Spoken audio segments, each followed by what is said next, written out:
যখন জিএম কাদের এসে আবার স্থানীয় নেতৃবৃন্দের সাথে মিটিং করছিলেন, আমরা মনে করি এটা এখানকার জাতীয় পার্টি আওয়ামী লীগকে সংগঠিত করার একটা প্রক্রিয়া, যেটা এখানকার ফ্যাসিস্ট বিরোধী আন্দোলনে যারা লড়াই করেছে তারা কখনো এটা মেনে নিতে পারে না।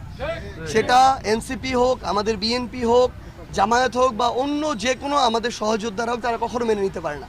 সেই জায়গায় তারা বিক্ষোভ মিছিল করেছে, কিন্তু এই বিক্ষোভ মিছিলে প্রথম জাতীয় পার্টির স্পেশালি জিএম কাদেরের সমর্থকরা হামলা করেছে, এবং এই হামলাটা যখন তারা করে দেশীয় অস্ত্র লাঠিসোঁটা নিয়ে কিন্তু হামলা করেছে। এগুলোর স্পষ্ট এগুলোর ফুটেজ আছে।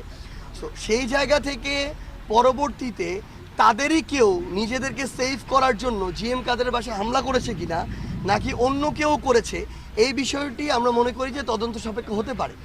সো সেই জায়গা থেকে এইটার যদি তদন্ত হতে হয়, এটার কনসিকুয়েন্সের শুরু থেকে তদন্ত হতে হবে। যে আওয়ামী লীগ নিষিদ্ধ হলো, জাতীয় পার্টি এখনও নিষিদ্ধ না কেন, এক। দুই নম্বর হচ্ছে জাতীয় পার্টি আওয়ামী লীগ এবং জাতীয় পার্টির যারা বিভিন্ন সদস্য, কার উদ্দেশ্য কী ছিল আমরা জানি না, তারা কিভাবে রংপুরে এত বড় মিছিল করতে পারে, তাও একজন অবৈধ নির্বাচনের অবৈধ মেয়রকে ক্ষমতায় বসানোর জন্য। তৃতীয়ত, অন্য দলের নেতাকর্মীরা যখন তাদের জায়গা থেকে এখানে বিক্ষোভ মিছিল করে, সেই বিক্ষোভ মিছিলে কারা প্রথম সশস্ত্র হামলা চালিয়েছে, যদি তদন্ত বা অনুসন্ধান করতে হয় প্রথমে সেটা করতে হবে।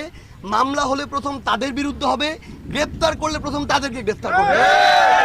এরপরে কেউ যদি তাদের জায়গা থেকে সার্বিক দিক থেকে যত রকমের প্রভাবক অনুঘটক দিয়ে একটা ঘটনা উস্কে দেওয়ার চেষ্টা করে, এরপর যদি এরকম দুই একটা বাইক পুড়ে যায়, সেটার দায়ী কখনো এদেরকে করা যেতে পারে না।